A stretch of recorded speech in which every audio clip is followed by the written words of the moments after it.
Iran युद्ध और Lebanon में बढ़ते तनाव के बीच अमेरिका और इजराइल के रिश्तों को लेकर नई चर्चा शुरू हो गई है। कहा जा रहा है कि दोनों देशों के बीच कुछ मुद्दों पर मतभेद बढ़ रहे हैं। इजराइल के प्रधानमंत्री बेंजामिन नेतन्याहू ने अमेरिकी राष्ट्रपति डोनाल्ड ट्रंप के उस कथित बयान पर प्रतिक्रिया दी है जिसमें ट्रंप ने उन्हें पागल बताया था। एक इंटरव्यू में जब नेतन्याहू से इस पर सवाल पूछा गया तो उन्होंने कहा कि हर बड़े परिवार में कभी कभी मतभेद होते हैं, लेकिन इसका मतलब ये नहीं कि रिश्ता टूट जाता है।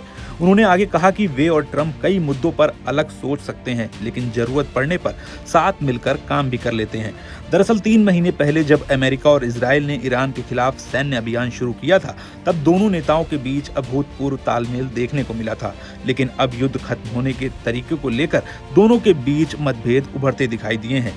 राष्ट्रपति ट्रंप चाहते हैं कि ईरान के साथ एक कूटनीतिक समझौता हो जिसके तहत हॉर्मुज स्ट्रेट फिर से खुल जाए, ईरान के संवर्धित यूरेनियम के मुद्दे का समाधान निकले और युद्ध समाप्त हो। इससे वैश्विक ऊर्जा बाजारों पर दबाव कम होगा और अमेरिका में बढ़ती राजनीतिक आलोचना भी शांत हो सकेगी।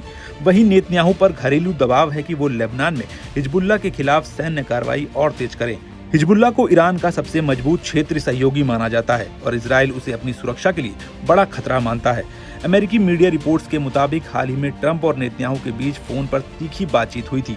बताया गया था कि ट्रंप लेबनान में इजराइल की बढ़ती सैन्य कार्रवाई से नाराज थे। उनका मानना था कि बेरूत पर बड़े हमले से इजराइल अंतर्राष्ट्रीय स्तर पर और अलग थलग पड़ जाएगा और ईरान के साथ चल रही बातचीत भी पटरी से उतर सकती है। रिपोर्ट्स के मुताबिक ट्रंप ने नेतन्याहू से कहा कि उनकी नीतियों के कारण दुनिया में इजराइल की छवि को नुकसान पहुंच रहा है।